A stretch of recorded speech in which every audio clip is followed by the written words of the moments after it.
Give me a minute. I want to talk about Defense Minister Umarov being on Fox News, and specifically his comments about this area, Robotny, which, as you can see, has not changed. The situation there has not changed. The fighting is intense, it's ongoing, and the gray area has pushed forward a little bit, but it hasn't really changed. Now, what you do see on this map are the defensive lines. You can see there's that yellow line that is broken by the green area, and then it appears over here. That's the first defensive line that the Ukrainians just obliterated. Then there's the first Sorovikin line here, and you can see that that's mostly in the gray zone around Verbove and Novoprokopivka. And so the Ukrainians are operating now between the first Sorovikin line and the second, or the second and third defensive lines. Okay, so that's where they're operating. But the reality is that they've been operating there for some time. What's most interesting about this to me is if you notice this group here is part of the 76th Brigade. And the group next to it is the 34th Rifle Assault Group of the 76th Brigade. The 76th came down from the Bakhmut sector to support the defense of Kopani and the surrounding region. And that's all that's left of them. Those two regiments appear to be certainly that's all that's left of them in the area. And it may be all that's left of them at all. Now let's see what Minister Umarov said. And putting a positive spin on things, he noted that Ukraine has reclaimed 54% of the previously captured Russian territory, right?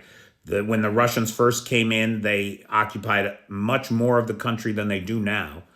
And the Ukrainians have taken back 54% of the occupied territories, including much of Kherson Oblast, all of Kharkiv Oblast, etc. And then he said they have already passed 2 lines of defense. And that's true, but they passed them 90 days ago. And the Russians have been holding them there since. What he said in this interview that was much more interesting to me was this, that Ukraine has strategic goals to go beyond the borders of 1991. Now, I keep talking about the fact that I don't believe Russia can survive this war, that just like Afghanistan destroyed the USSR, this war is going to end the Russian Federation as we know it. And now we've got Defense Minister Umarov saying that Ukraine has strategic goals beyond the borders of 1991. Now, I keep talking about the League of Free Nations, right? Those independent republics inside of the Russian Federation that are not populated by Russians, right? That are ethnically the 35 million people under Moscow's rule who do not identify as Russian, don't speak Russian as their first language, are not Russian Orthodox by religion, and want to be free of Moscow. People like the People's Republic of Tuva, the Sakha people, the Yakutis, the Irkutis, the people in Kamchatka, people like that, right? And now we know, too, that the Ukrainians have a Siberian brigade, which is composed of many of these non-ethnically Russian Russians who have left Russia to escape Putin's draft and instead have signed up to fight for Ukraine. What's going to become of them once we're past the 1991 borders? Will they be unleashed will they go home and organize the rebellions in their native lands?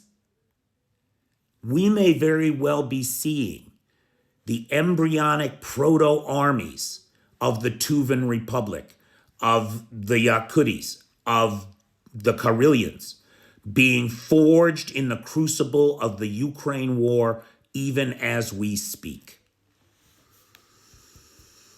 It sure would be nice if my Congress at home could get off their asses and do the right thing.